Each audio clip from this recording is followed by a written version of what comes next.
해야 되겠습니다. 그래서 여러분들이 마을에 가서 주민들을 깨울 때 제가 오늘 한 얘기들을 잘 이용하시면 될 것 같고요. 마지막으로는 자유마을 운동을 지금 조직을 할 때 여러분들이 애로사항이 많죠. 어떻게 하면 될지, 포인트는 어디에 있는지, 이런 방법론에 관한 얘기를 제가 좀 설명해 드리도록 하겠습니다. 자, 그러면요, 우선 시범 강의를 시행하겠습니다. 제목은 다시 마을로 가는 체제의 전쟁. 자, 그런 내용을 하겠는데요. 우선은요, 다시라는 말을 왜 썼느냐 하면, 지금 대한민국이 6.25 전쟁 때 마을에서 일어난 체제 전쟁이, 마을에서 일어난 좌파와 우파 간의 그런 사상전이, 피 흘리는 사상전이 지금 우리 마을에서 다시 일어날 수 있다는 것을 지금 말씀드리려고 다시라는 말을 썼습니다. 자, 6.25 전쟁이 도대체 어떤 전쟁이었냐 하면, 여러분들은 지금요 6.25 전쟁은 학교에서 많이 배우셨죠. 자, 북한군이 남침을 했어. 국군이 못 막았어. 그래서 미군이 들어와서 이제 낙동강 전선에 치열하게 싸우다가 인천 상륙작전을 통해서 허리를 잘랐어요.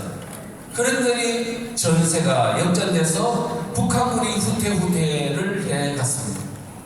자, 그러다가 국군과 유엔군이 북진을 해서 압록강까지 갔다가 중공군이 내려와가지고 또 일사후퇴를 해서 휴전선봉에서 왔다 갔다 하다가 휴전했다. 끝! 여러분이 지금 배운 건 6.25 전쟁에 바로 국군과 유엔군 그리고 중공군과 북한군 간의 군인들끼리 싸운 전쟁으로 배웠습니다. 맞습니까? 그런데 지금 그렇게 알면 6.25 전쟁의 진실을 알 수 없습니다. 6.25 전쟁은요, 그런 전쟁이 아니에요. 마을에서 일어난 좌파 주민과 우파 주민, 북한군을 환영하고 앞세운 바로 좌파 주민과 그 다음에 피해가면서 피를 흘렸던 우파 주민 간의 처절하고도 참혹한 사상전이었다는 사실을 반드시 인정을 해야 6.25 전쟁의 진면목이 드러나는 겁니다. 그런데 우리는 지금 학교에서 그런 얘기를 안 해요. 그래서 오랜 세월을 그런 6.25 전쟁의 사상전이라는 측면, 체제전쟁이라는 측면을 이야기 안 하다 보니까 전후 세대, 특히 50대 이하의 30대, 40대, 20대까지 6.25 전쟁이 뭔지 다 잊어버렸거든요. 그래서 오늘 지금 체제전쟁이 다시 나타났는데 아무도 그 위험성을 알지를 못해요. 안 가르쳤으니까. 우리의 책임이 크다고 볼 수 있습니다. 자, 그러면 6.25 전쟁은 어떤 거였느냐 하면, 현성종 전 국무총리는요, 노태우 정부 마지막 총리였는데요, 그분은 6.25 전쟁이 일어났을 때 서울에 있었고 피난을 못 갔습니다. 그래서 그분이 겪었던 얘기를 수기에 썼는데요, 당시 서울에는 북한에서 내려온 사람들이 그리 많지 않았다. 대신 남한 곳곳에 숨어있던 공산분자들이 기다렸다는 듯이 들끓기 시작했다. 그들은 파출소도 점령하고 남한에 있던 자본주의 세력, 이른바 우익 세력들을 찾아내고 젊은 남자들을 공산군에 입대시키기 위해 동네방네를 샅샅이 뒤지고 다녔다. 공산군 앞잡이들이 우리 집 문도 두드렸고 나도 끌려나갔다. 이때 공산분자들이라는 말은 그 동네 좌익들을 말하는 겁니다. 지금 좌파 주민들을 말하는 겁니다. 그들이 6.25 전쟁 때 마을에서 무슨 짓을 했는지 우리가 알지 못하면 앞으로 우리 마을에서 좌파들이 장악했을 때 우리 마을에서 어떤 일이 일어날지 알 수 없는 겁니다. 지금 오늘 우리 주민들을 깨워야 하는 겁니다. 다시 우리 그런 처절한 마을이 되어서는 안 되기 때문이죠. 자, 그래서요. 자, 그러면요, 6.25 전쟁에 북한군이 내려왔을 때 마을을 점령했습니다. 그리고 그 동네에 있는 좌파 주민들은 북한군이 오자마자 환영대회를 개최하고 그 다음에 그들의 앞자리가 되어가 인민위원회 위원이 되고 그 다음에 그 각종 사회단체, 좌파단체들을 만들어가지고 북한군을 옹호하고 후원하는 활동들을 했습니다. 붉은 완장을 차고 마을 집집을 다니면서 우파 주민들을 찾아내가지고 학살하기 시작했습니다. 인민재판을 통해서도 학살하고 무단처형도 학살하고 그리고 교도소에도 넣고 강도 높은 수사를 당하게 했습니다. 이와 같은 어떤 처절한 일이 있었는데요. 6.25 전쟁을 겪었던 사람들은 우파 주민들은 그때가 되니 이것이 더 무섭더라고요. 북한군은 왜 덜 무서우냐? 누가 반동군자인지 모르잖아요. 누가 경찰 가족인지 우익 가족인지 경찰 가족, 군인 가족인지 아니면 지주와 자본가 같은 부자인지 아닌지 이런 것들을 모르지만 그 동네 좌파 주민들은 저 사람이 경찰 가족인지 군인 가족인지 부자인지 아닌지 알아요, 몰라요? 바로 그래서 북한 공산화가 되면 반드시 그 지역 사정을 반동군자를 잘 아는 사람들을 항상 활용해서 그들을 죽이는 적폐청산 활동을 했다는 겁니다. 그거는 공산주의 국가마다 일어나지 않는 사례가 없습니다. 캄보디아도 그렇고 베트남도 그렇고 모두 다 그렇습니다. 오늘 대한민국이 적화가 되면 똑같은 일이 일어납니다. 예외 없습니다. 그것은 6.25 전쟁이 우리에게 잘 말해주고 있습니다. 그런데요, 9월 15일 날 인천 상륙 작전이 일어나고 13일 만에 서울을 수복했습니다.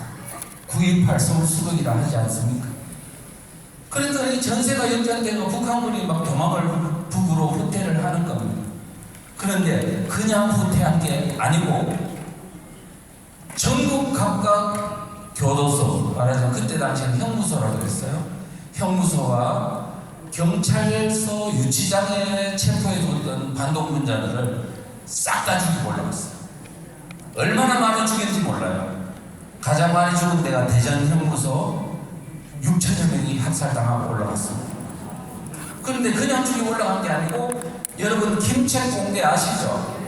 김책이라는 사람이 전선사령관이었는데 바로 9월 20일 날 체포된 사람들 다 처형하라고 지시를 내리고 올라갑니다.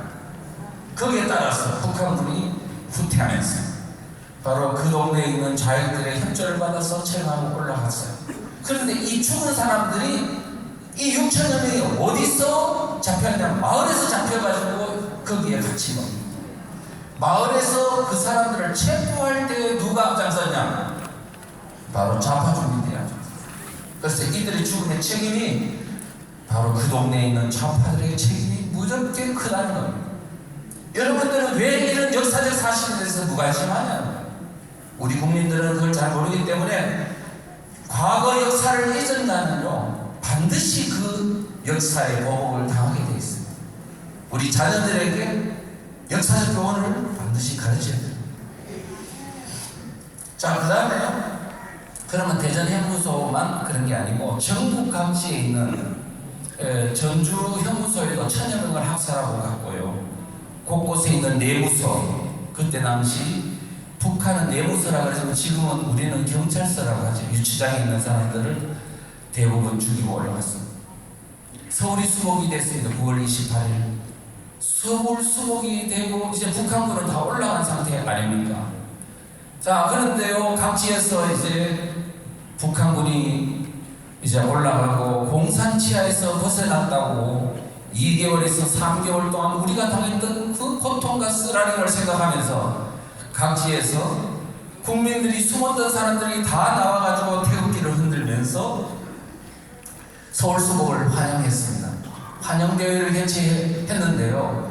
이것이 또 화근이었어요. 이때부터 전국 각지에서요 마을마다 집단 학살극이 일어났습니다. 전북 전주 9월 29일이죠. 서울수복 다음날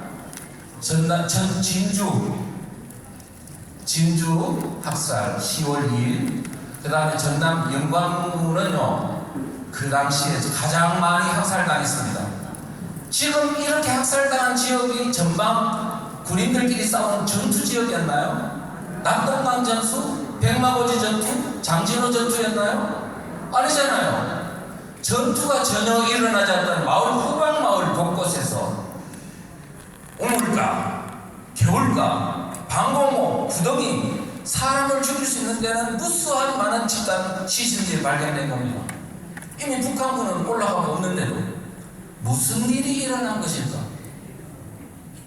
이유가 있겠죠. 누가 죽인 것일까? 누가 죽은 것일까? 우리 이것들을 알아야 되지 않습니까? 이 죽음의 슬픈 사연들을 알아야 우리 이 역사에 반복을 하지 않을까요? 전남 영광군은요, 이때 당시에 한 2만 이상이 죽었다고 합니다.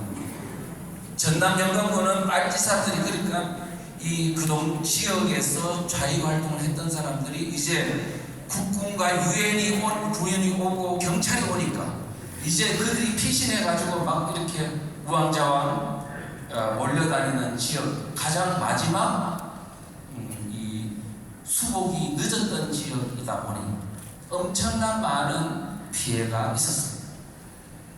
영광군 백수면에 있는 장명동 씨라는 사람은요, 그 당시 10월 달에 6천 이내에 얼마가 죽었나? 6천 이내.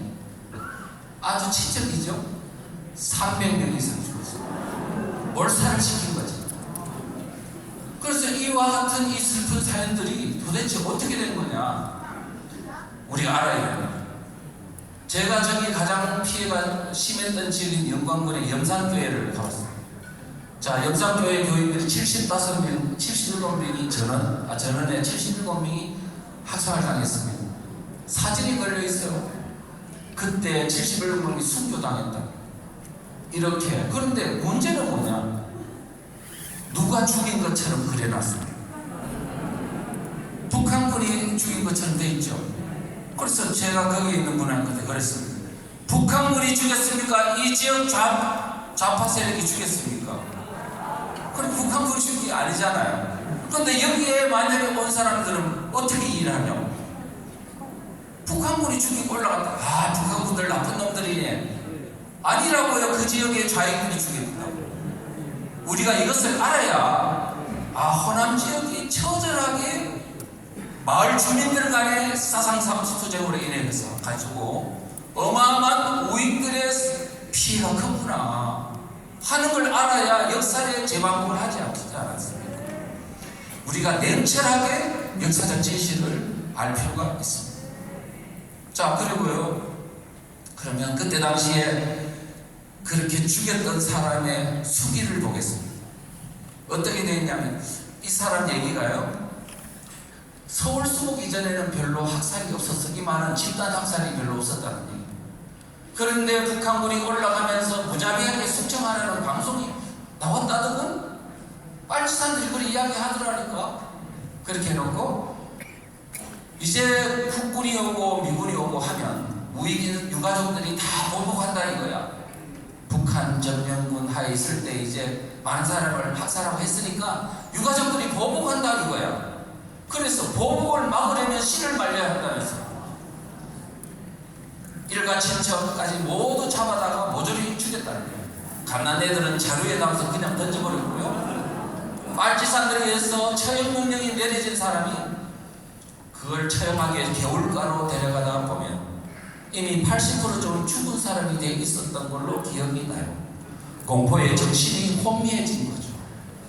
우리가 여러분들은 지금 역사가 내가 죽은 게 아니기 때문에 거기에 대해서 무관심하면 안 됩니다. 죽은 사람이 그 죽을 때 가졌던 공포와 그를 죽인 사람들의 어떤 그 실체, 이거를 우리가 만약에 잊는다면 똑같은 일이 우리 앞에도 닥친다.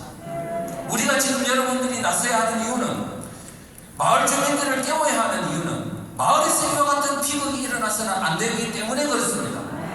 사명감 가지고 하셔야 된다. 단지 이제 우리가 지금 역사적 진실을 모르고 그냥 무작정 빨갱이는 안 돼, 좌파는 안 돼, 이렇게 이야기하면 먹혀들겠습니까? 교육을 안 받았는데. 이제 마음에 흥분을 가라앉히고 역사 진실 앞에서 그들에게, 모르는 사람들에게 따뜻하게 웃는 낯으로 역사의 진실은 이러한 거야 라고 말해주는 여유가 꼭 있어요. 그래서 우리는 역사의 진실을 하루아침에 바로잡으려고 생각하지 말고 그냥 윽박 찔러가지고 머리에 집어넣으려고 하지 말고 이제 역사 진실을 하나씩 하나씩 있는 사실 그대로 과장하지도 말고 하나씩 알려줌으로써 우리 후손들이 이 땅에서 그런 비극이 일어나지 않도록 하는 노력이 필요하다, 이렇게 말씀합니다. 자, 그리고요, 그 다음에 북한 지역은 또 어땠냐? 더 심했어. 몰랐죠? 세상에 못 배워서 그런 거죠. 자, 북한 지역의 후방 마을에는 무슨 일이 있었나? 전세가 역전돼서요, 국군은 강릉 지역을 통해서 10월 1일 날 북진을 시작하고, 그 다음에 미군은 10월 9일 날부터 북진을 시작했습니다. 그리고 9월 19일 날은 평양을 수복했습니다. 자, 물 좀 먹어도 되겠죠?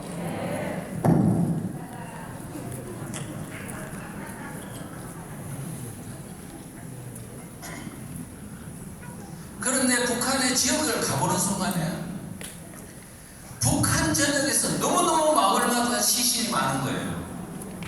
너무나 많아. 그래서 그 사람들 깜짝 놀라가지고 도대체 누가 죽은 거지?